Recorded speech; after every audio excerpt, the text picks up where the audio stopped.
Rodtang just got booked to fight again. There was a baffling rebooking of Itsuki Hirata and Seo Hee Ham, and Sae Young-Gadao, a former 2-division champion, is rumoring a return to one championship. Let's talk about it. First and foremost, Rodtang got booked to defend his title against Edward Tabarez.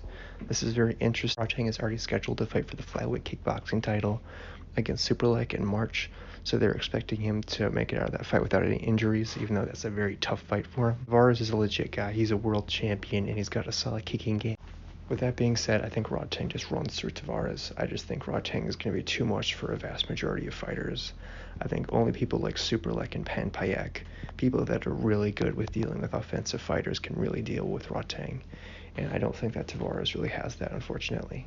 So I'll probably have Rodtang doing that fight via like a 4th-round knockout. Get into the very baffling choice to rebook Seo Hee Ham and Itsuki Hirata. These two were of course scheduled to fight back in November, but Itsuki Hirata missed weight and Ham was unwilling to rebook it. It just doesn't make any really sense to have these two fight again. Presumably this is a title eliminator, and I think that Tiffany Teo or Denise Sambawanga are far more willing.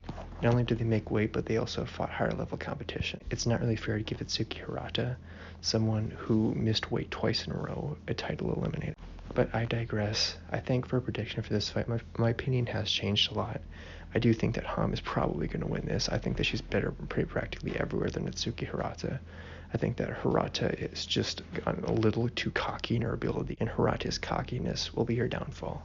So Ham will probably take this via a decision. There was then another baffling fight made as Sinzamet Klimi will be taking on Raheen Ursel in a rematch for the lightweight Muay Thai title. I'm a little confused as to why they're giving Klimi an immediate rematch, considering the first fight wasn't particularly that close, but they gotta fill those Lumpini cards, so I guess they gotta do what they gotta do.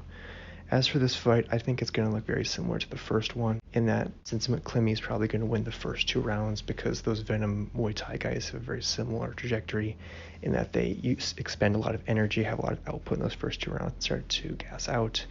But then Raheen Ursel is going to do his classic Immortal style and sort of take over in rounds 3, 4, and 5. And I think it's going to be a lot less close this time around because Ursel is going to be a little bit more familiar with the Muay Thai style and those gloves. So I'll have Ursel taking a unanimous decision victory here. I'm going to give you my quick thoughts on the fights announced for the American debut in May. Ong La will be taking on Fan Rong. Very interesting fight here. If Ong La wins this, you think they're going to have to give him a title shot. It will be 3 in a row. Fan Rong is definitely the toughest fight out of the 3 he's faced. I think he has maybe the best offensive wrestling, whilst at the same time definitely having the best striking out of the past 3 people that Ong La has fought.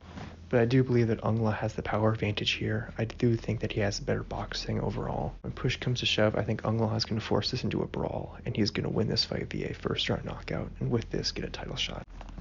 And then Renier de Ridder, the current middleweight champion, will be taking on Tai Ruotolo.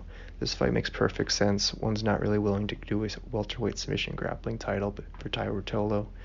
Meanwhile, Renier de Ridder is still recovering from that knockout loss and waiting for the middleweight division to clear itself up. This is going to be a pretty fun grappling match to watch. I think that Tai is probably going to win this, though. I mean, he was able to take out Felipe Penne, a heavyweight grappler who beat Gordon Ryan twice, so he shouldn't have too much problems with Renier de Ridder. I don't think he'll finish Renier, though, because Renier was able to hold his own with Andre Galval, and if Galval isn't able to finish you, I don't think Tai is going to be able to. So I'll have Tai taking this via decision. Stamp Fairtex is also expected to fight in the card against Alicia Anderson. Pretty underwhelmed by this fight announcement, not gonna lie. I guess this is the only American that you can have Stamp fight in the women's atomweight division. I think that she wins this fight pretty decisively. I don't think Anderson can do much to Stamp. On the feet, Stamp is just going to be able to continuously outstrike her, and on the ground, Stamp has fought much more dangerous grapplers. I think that Stamp might be even able to outscramble Anderson here. So Stamp is probably going to win this via a unanimous decision. And finally, Sam A posted on his Twitter that he could potentially be returning to one championship. This is awesome to hear because I would really love to see how he does against the other strawweights in the division. Him versus Joseph Lassiri in a rematch would be very interesting to see. How would Lassiri do against him in a strawweight, because Sam A obliterated him at flyweight. And also to see him against Jonathan DeBell in kickboxing would be very exciting. I just am thrilled about the possible matchups. I mean, he can even do a rematch with Prajanchai. That first fight was really close. I hope that he comes back. I hope that he fights for one of the titles instantly. He definitely deserves it. With that, my video is done, guys. Thank you. If you enjoyed it, leave a like. Maybe consider subscribing for more content.